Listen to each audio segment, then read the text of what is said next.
Kenya has had 4 presidents since she gained independence in 1963.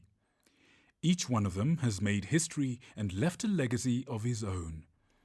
The founding father, Mzee Jomo Kenyatta, was a man on a mission and with a vision right from the onset. His mission was specifically to see Kenya become an independent state, liberated from the yoke of the British colonialists, and also to achieve Pan-Africanism throughout the African continent. This dream came to fruition in 1945 when he and other prominent African nationalist figures like Kwame Nkrumah of Ghana helped to organize the 5th Pan-African Congress in Britain. We believe that Kenyans are one nation.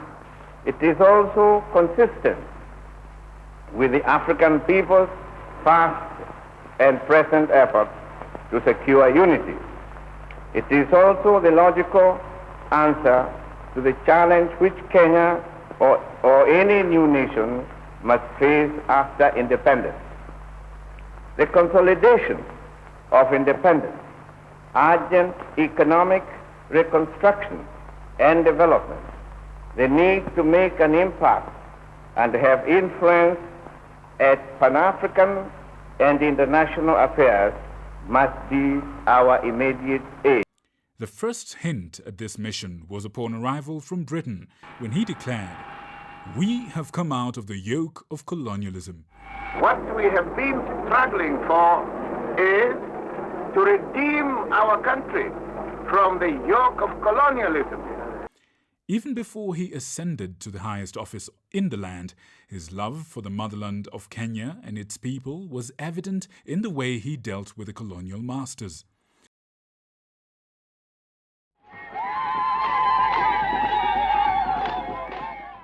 Mzee Kenyatta was a selfless leader. He managed to galvanize the struggle for Kenya's independence.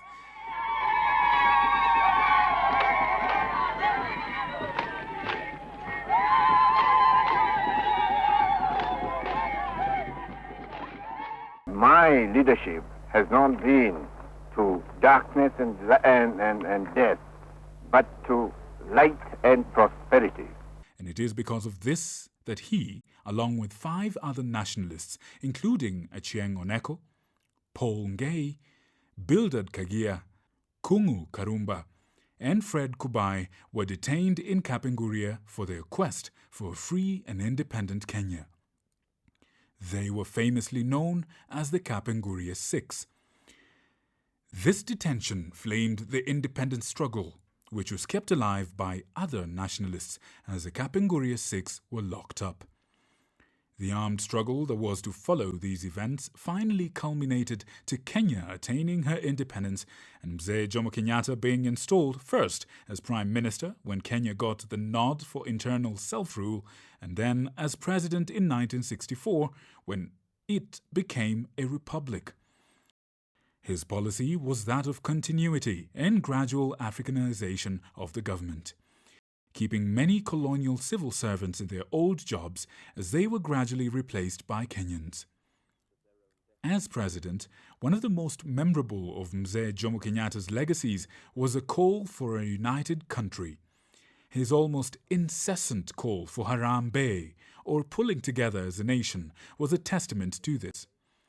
Harambee! Harambee! Harambee! Na mashamba yetu harambee! Na mifugo yetu harambee! Na serikali yetu tukufu harambee! He firmly rallied against tribalism and divisive politics, and he believed that through national unity, vices like poverty, disease and ignorance would have no place in Kenya.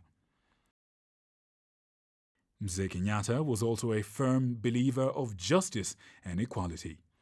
This was even evident in his book, Suffering Without Bitterness, where he advocated for reconciliation and tolerance for the white race after all the suffering they had put the Kenyan people through.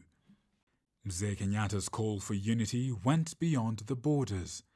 His relationship with the presidents of the East African region and Africa at large was cordial, and business amongst the East African community flourished greatly. The economic growth then was being compared to the Asian tigers. Mzee Jomo Kenyatta's ideals for the struggle of freedom in Africa and beyond were replicated in many countries, and these shaped and determined Africa's political landscape during this particular era. Mzee Jomo Kenyatta was a charismatic leader, blessed with the gift of the gab. Show the world that some of them has been wrong, that some of them have misunderstood us, and it's only by our action they will know that we mean business. Brothers, I think I have spoken enough in this language. It is not my wish that I should be speaking to you in a foreign, and for that matter, in colonialistic language. A writer of note, a father and husband, and most importantly, the founding father of the nation. He was truly a man of the people.